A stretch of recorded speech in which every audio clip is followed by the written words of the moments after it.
Big question on the road to the White House this week: how can the West be won? With contests tomorrow in Arizona, Utah, and Idaho on the Republican side, it's all about stopping Trump, with analysts drawing up intricate delegate plans that determine how Cruz and Kasich might be able to divide and conquer. Meanwhile, GOP leaders are running through lists of potential third-party candidates. On the Democratic side, Clinton is turning her attention to Trump as well, while Sanders, quoting that political sage Yogi, says it still ain't over till it's over. Joining me are Cynthia Dill. Cynthia's a civil rights lawyer, former Democratic Maine state senator. She's backing Hillary Clinton. Nice to meet you, Cynthia. Pleasure to be And here. Bob Hedlund, Republican mayor of Weymouth, and he's a former state senator. He's a recovering Rand Paul supporter who now describes himself as, quote, warming up to the idea of Donald Trump. Good to see you, Mayor. Let's start with you. Why the warming? You're a big-time libertarian kind of guy. Why are you warming to Trump?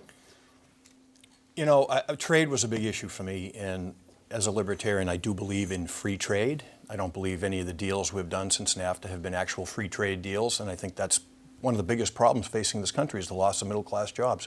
The message that Trump is putting forward on trade, I agree with, and you know, it's interesting that he has the same message on that as Bernie Sanders. I think it's an important message, and I think it's the reason why both of those two gentlemen have done as well as they've done thus far in this campaign. Has nothing to do with the fact that Trump won your city 4-1? Does that have anything to do well, with it? he's done well, and he did pretty good in Massachusetts all along, but he certainly did very well in Weymouth. And sadly, my guy got 14 votes in Weymouth, unfortunately. Rand Paul. Yeah. Does this not worry you? I mean, I know this guy. He's not a bigot. He's not a racist. He doesn't hate Mexicans and Muslims. So isn't he exactly the kind of guy that should make your candidate nervous, assuming she's the nominee come fall? A Republican? No. Yeah, exactly. No. Why not? Because I think generally Republicans will get behind the Republican candidate, and Donald Trump is the Republican candidate who's leading the nomination going into the convention with the most votes. There's practically a revolution in the Republican Party, from Mitt Romney to Paul Ryan, maybe a candidate, to whatever. So they're not getting behind him at all. Well, I think Donald Trump is probably the best candidate for Hillary Clinton to run against. I disagree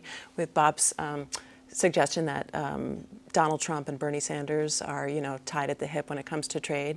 I think Donald Trump has his favorability ratings are so low. A majority of Americans say they won't vote for him. So who has the second worst favorability ratings in America? Your candidate, yeah. Hillary Clinton. Can I read you something from the Globe? But Good. she may have the second worst favorability ratings, but that's in large part because Bernie Sanders' favorability isn't polled.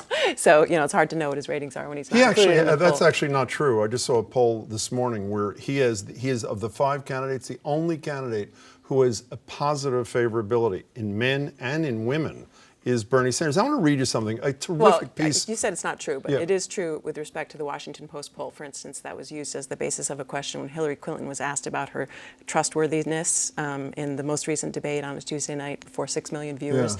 That poll, the Washington Post poll, did not include Bernie Sanders. I want to get to that dishonesty thing because I know you wrote a piece that I read that was a good piece. But I first there was a piece by this writer, Roland Marullo, today in the Globe called "It's the Humiliation Stupid." And after he talks about, sure, there's some bigots, there's some racists, and he says, but when white working class people hear this white privilege thing, quote, but imagine what it's like to come home from working a job or 2 jobs you hate that exhausts you, that leaves you $5 at the end of the week for a child's birthday gift, and hear someone call you privilege. Imagine what that feels like. This is a territory in which the Mitt Romneys and talking heads of this world cannot stretch their thoughts. Hillary Clinton has a problem with those same people, does she not? Those same people being white men, yes, absolutely. No, I mean, whites in general who feel humiliated by the economic strangulation in this country. Yes, but I read that piece and I agree with you that it's good, and I agree with you that Hillary Clinton has a problem with white working class men. But when you talk about white working class women, they relate much more favorably to Hillary Clinton because she talks about things that will actually make a difference in their lives, like paid family leave and, healthcare decisions made by women and not government. Paid family leave. At the first debate, she attacked Bernie Sanders, saying that he wanted to raise taxes $1 a week to pay for paid family leave. Is that supporting paid? Who's going to pay for it? She has been supporting paid family leave far longer than Bernie Sanders. But how's she paying for it? Well, I think, she's going to pay for it by, she has said, raising some taxes and, She said she will not raise taxes on middle class period. That's what, at least what I've heard her say so far. Can I get to your paid guy? family leave doesn't get paid for by the government. It gets paid for by employers. Let's talk about your guy for a second. What, in addition to these endless articles in the Times yesterday and the Globe today about these machinations to try to make sure if he doesn't reach 1237, how they take this away from him, they're now talking of potential third-party candidates, maybe Paul Ryan. Is there not a revolution in the Republican Party if he gets, let's say, to 1150 or 1160, even if it's not a majority, if they attempt to take this away from the front runner? If the insider establishment fools actually go through with this, and I don't think they would, I think this is a lot of media hype associated with some discussion that may be occurring, but Is it's Mitt Romney one of overblown. those fools? I don't know how intimate in that discussion he is. He's but I the will lead tell you, spokesperson But for I will, this well, if they movement. go through with this, I will tell you it will create a third party. It will fracture the Republican Party indefinitely. I think it'll be an historic situation, and you will see a third party formed out of that. Because, Which means her candidate because wins, the level right? of anger you would see would just be incredible. And you know, you see, you're talking about just an appeal by Trump to white middle class men or white lower middle class men. It goes beyond that. If you look at the turnout that we've had in many of these states thus far, and the turnout in my hometown where we had a significant and record amount of people going in and asking for Republican ballots. And it isn't just white men. Those numbers prove that significantly. So I think the Republican Party should embrace the fact that they're bringing people in to the process and into the Republican primaries and try to carry that over and use that as a way to succeed in November. You know, Cynthia, in the polls, the one thing you're right about clearly is Trump is the most vulnerable to Hillary Clinton of the three Republicans. But a woman who ran for governor in Massachusetts, Shannon O'Brien, said on a radio show today, she ran against Mitt Romney years ago, said people who support Trump, it's not about the policies, it's not in the head, it's the emotion.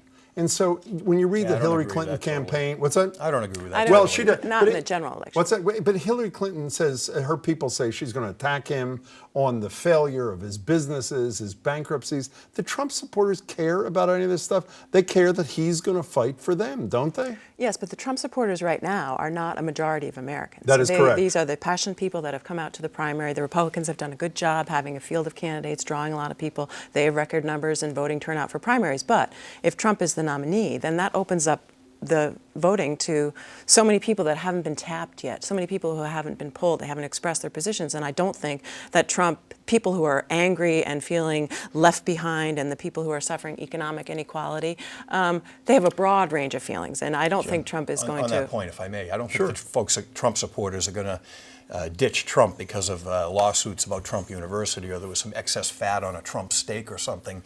The same way, Hillary's people aren't going to abandon Hillary because of Benghazi and email servers. It's just not going to happen. So they're going to both be fighting for that, a segment in the middle, the undecided voters, the independents, the moderate Democrats, the more moderate Republicans. And those people, I think, when they're given the choice between a Donald Trump and a Hillary Clinton, sure, some of emotion's going to play into it, but I also think they're going to pay attention to the policy. You have a candidate, you almost have a candidate. Let's go to someone who doesn't have a candidate at all. She was on MSNBC a couple of nights ago. Here she is. I take Donald Trump very seriously. What he is promoting is a form of hate that is virulent and that is bad for this country. We cannot have a man like this as a serious candidate for president and have him threatening to take over the White House. This is not a reality show. This is real life, and this is our country. And the amazing thing, it took Donald Trump 3 whole days to respond. Saturday, he tweeted, I think it's wonderful because it's in Maureen Dowd's column in the Times on Sunday, because the Indians can now partake in the future of the country. She's got about as much Indian blood as I have. Her whole life was based on fraud. She got into Harvard and all that because she said she was a minority.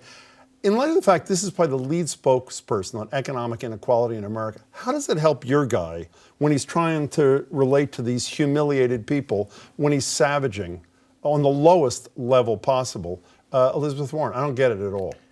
Some of his rhetoric I don't get either. I mean, you've already got, for instance, last week you had Marco Rubio basically buried, right? And you're in Florida and you're piling on. And to me, I don't get that tactic. He's going to be the nominee. Isn't that fair to say he's a bully? Yeah. Isn't that a fair statement? He's a New Yorker, right? Yeah. But I would say, I think this rhetoric about the racism and all that is overheated, over the top rhetoric. I don't think it, and I think No Muslims refuses to devour the I said devour some the of some of KKK this stuff is till he leaves the overblown, but I studio. think What's some that? of the reaction is overblown too. Before we do that, very quick reaction.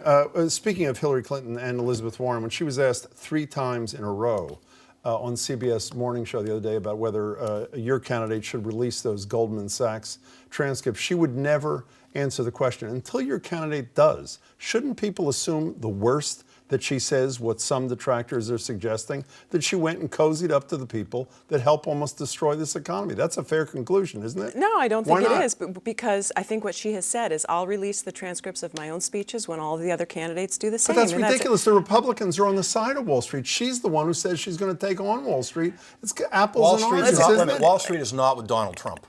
Wall Street absolutely is not with Donald Trump. Well, who is Wall Street Wall Street with? Journal has really, been savaging Donald Trump. Wall Street, listen, if you have money, you pay the Republicans, you pay the Democrats, you hope to curry favor whoever is the winner. Amen. Hillary Clinton has released the transcript of at least one speech, or it was released, and what she said to the Wall Street bankers is what she says to everyone. We need to empower women on Wall Street. We need So to. let us see the transcripts. Well, I agree with you, but I would also agree with Elizabeth Warren that Donald Trump, in her words of, an elitist, is a loser. Nice to see you. Really nice to see you, too. Pleasure to Thank you meet so much. Thank you. Mayor, pleasure to see Mr. you as Mayor? well.